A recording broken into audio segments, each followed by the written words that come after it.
Welcome back to In His Mind. This here is Cookie, a blind female, what looks to be a mix between a Persian and some other breed that I have not been able to place. Little baby's tired. She is, well, constipated at the moment, which really was alarming because there was like 9 to 10 stools that were stuck up inside. So it was very alarming as far as with some of the issues going on here. But she is very tired. She's a sweetheart. You probably see the eyes, they're like silverish. Yeah, she's a sweetheart. Anyway, as far as this particular topic about lust, the video I will link down below as far as with what scripture in the Bible talks about. I've learned some things that really surprised me that it's been very much an eye-opener, combined with some personal events that have alarmed me, mostly because of what has happened. And I've been looking twice at a lot of this stuff. A lot of stuff that I will be saying does line up with scripture, and it's very biblically sound. I want to say that lust is very pervasive, and it's hard to identify, but when you do identify it, you can cut it off as long as you know the steps to take, and you can, hopefully get some help or friends. Accountability, in short. That is incredibly hard to start, but once you start down that road, it gets easier and easier. The more repetition you do, the more it's built into your memory, the easier it's to do, because you're going over the same trail over and over again, so to speak. It is honestly a deception and a twisting of what is natural too. And it's something, one of the very unique things that I realized about it is that any sort of porn, any sort of nudity, it's not actually in front of you, as in it's real life in front of you within 2, 3, 10 feet, unless someone is actually physically there in the room. It's just an illusion, it's a lie. And anything that is real can and should take the place of anything that is porn or nude related. It doesn't matter if it's online or whatever. The thing is, all of this, the porn and the nudity and all that, it takes away from what is real, and it presents something that is quote-unquote better. It ruins the real intimacy that could actually be there. And I want to say it entraps you with some things that are very destructive. Guilt, treating others as if they're items, playthings, toys, whatever. Basically, you're learning to treat them other than a person with real needs and desires and their own issues and problems and all that.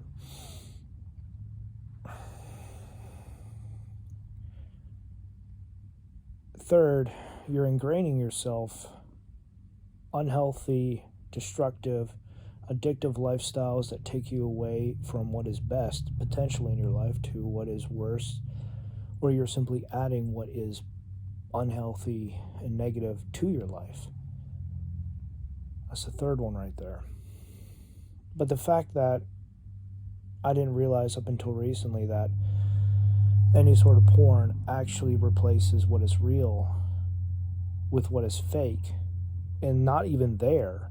Like, you could be looking at this stuff on a screen, but the thing is, it's online, it's not in front of you, it's not like a person you can interact with.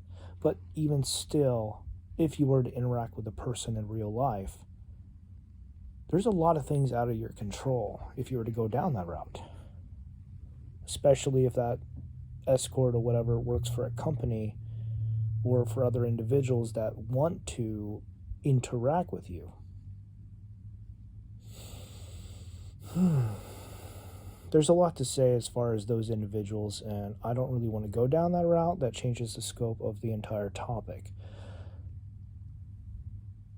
Plus, there are some things happening. If I was to talk about this, I will do an entire video on that later. Let me just leave it at that, because that is a very broad topic that branches out. But in short, when it comes to lust, it comes to porn and all that, these are very natural desires to want to be with others, to want to let loose, to quote unquote have fun, want to have kids, because this is a biological factor that ties in. The only problem is you go down this route with, biologically speaking, you have to be prepared for the consequences and to actually accept responsibility for what you've done. There's a lot of things that will happen that goes beyond your control when you take any sort of physical steps and actions.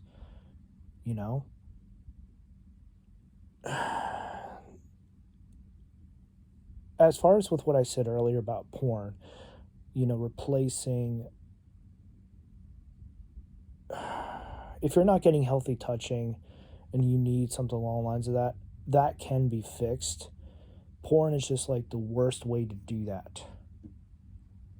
Just because of the fact that it sets you up for failure, even if it does meet a need, a very real need. Love dolls seems to be a healthier opportunity up until you realize, hey, I have a relationship on the door here. Now, what do I do with the doll? Honestly, I want to say I haven't fully figured that one out yet either. I want to say the healthiest way to deal with any of this stuff is keep yourself physically busy so you can kind of convert the sexual energy and struggles into something real life and something healthy. Dealing with or dealing with having pets. I have 3 pets, by the way. All 3 are rescues. 2 are have disabilities and other issues, like this blind sweetheart. I didn't realize that she was going to be this clingy, but that has something I've been thinking about for the past couple of weeks, just because I didn't realize how much time gets spent around a pet that is clingy. That isn't necessarily a bad thing, but it is hard when you have to dedicate a lot of time to someone or something that just wants to be around you 24/7. Now, to be fair, if this kitten was very aloof, I would not have discovered the issues that she had in her system. The X-ray, the picture, the stools were just jammed all the way back into the stomach, and there was like 10 of those things inside. So it was just a very just a bad picture in general. I mean, I am so glad I caught this, but I feel bad that I couldn't catch it sooner. Yeah, anyway, back on topic here.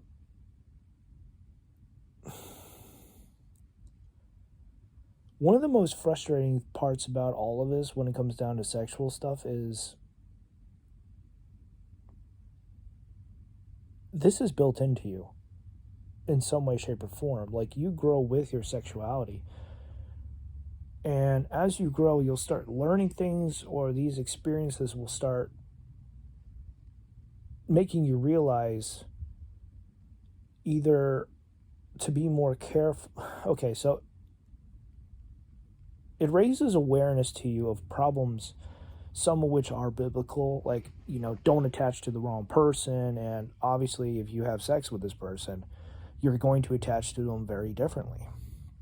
The Bible does go very intimately on that with the whole, you'll become one flesh, and so to speak, it goes on a very deep level as far as that goes. I think there's a lot more wise people who can break down that than me. The main thing that surprised me about all this is the fact that the Bible doesn't talk about basically porn at all. It just talks about the relationships. Most of that was 100% real. They didn't have electronics back then, so there was no digital art, there's no graphics and all that stuff. Maybe the concepts are still the same, though. Like, you're putting something in front of you that you shouldn't, because there will be dire consequences, or the fact that you will never unsee this stuff.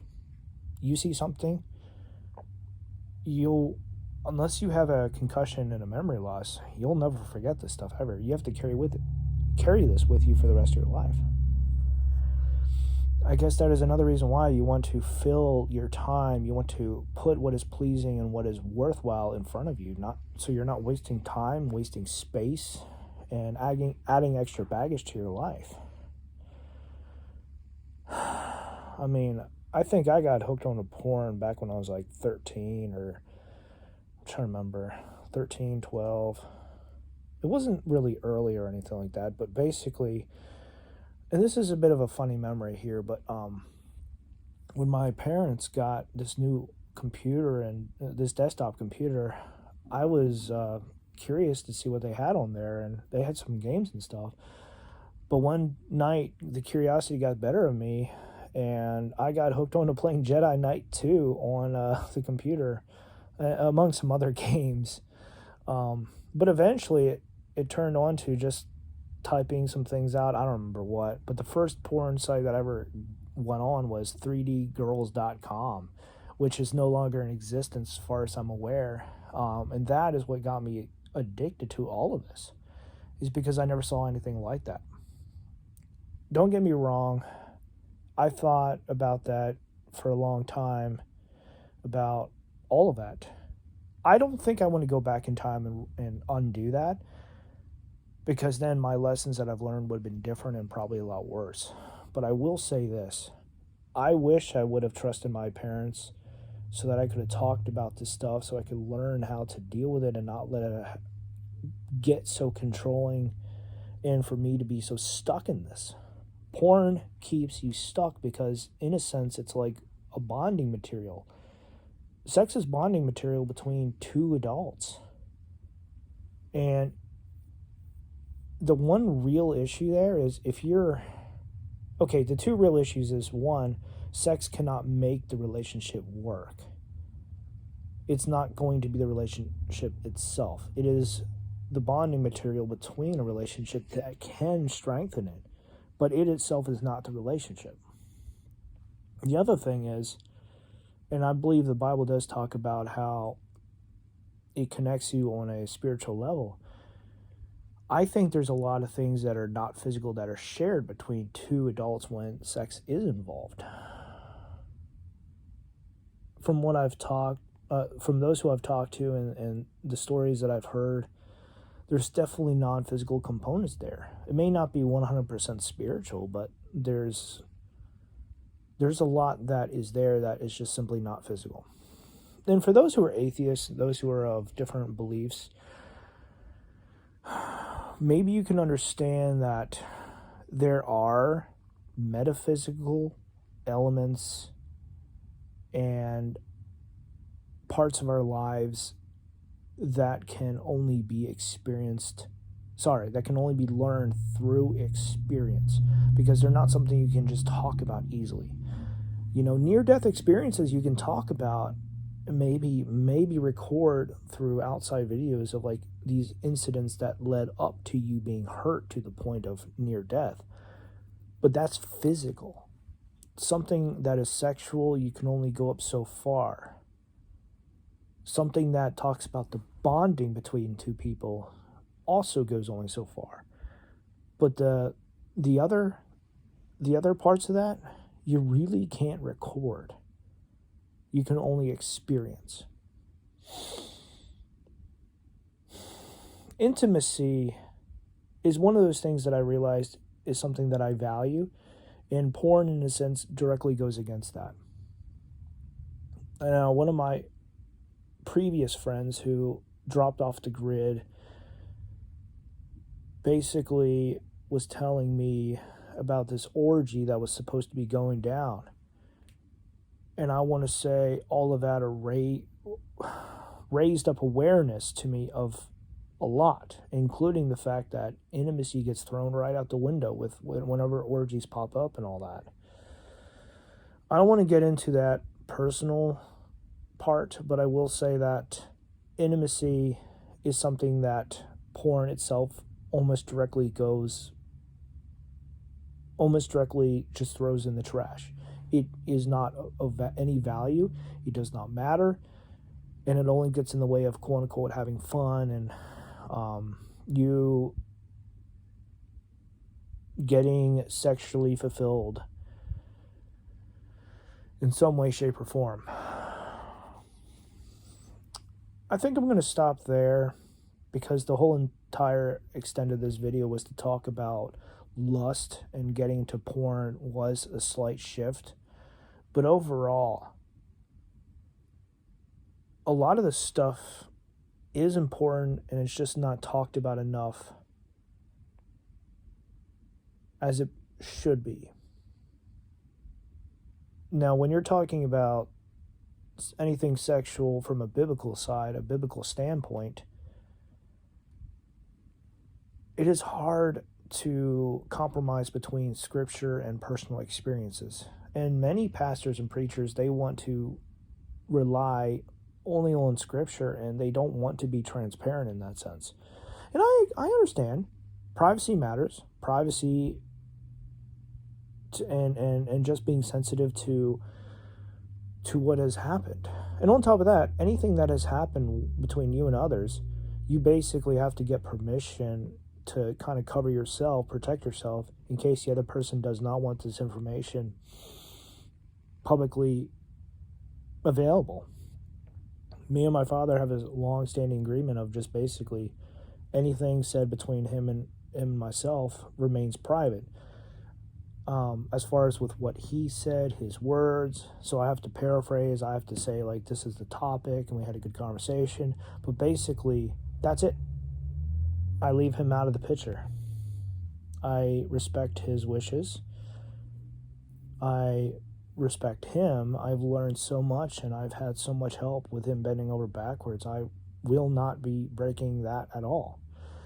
I double check and triple check myself on this stuff to make sure that I'm not breaking anything, that I'm not breaking anything, that I'm not adding what is unhealthy, what is negative, stuff that will not be, helpful at all.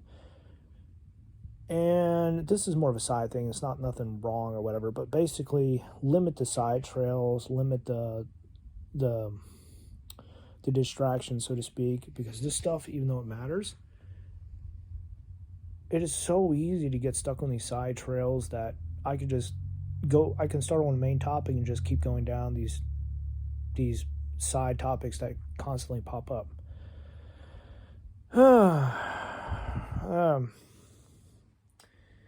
Yep, that's from Modern Warfare 3. Let's see here. Interpol's most wanted list. At the top corner there, Captain Price and someone else. In case you're wondering what that poster was, that's from Modern Warfare 3. That is a beach towel from, that is a beautiful beach towel for, like, when you're going to the beach and all that. You just, like, sit on and all that. It's not like a regular towel. Anyway, hopefully this has been helpful for you. Hopefully this sheds a little bit of light on this topic that goes rather deep and is very messy and sticky, and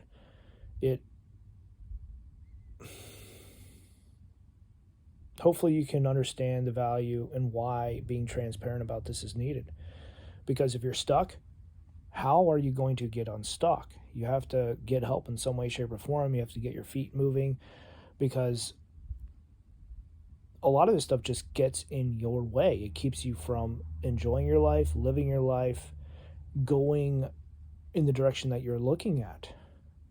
And porn is one of those things that will deviate you, and eventually you'll hit a roadblock and you won't be able to get past all this stuff.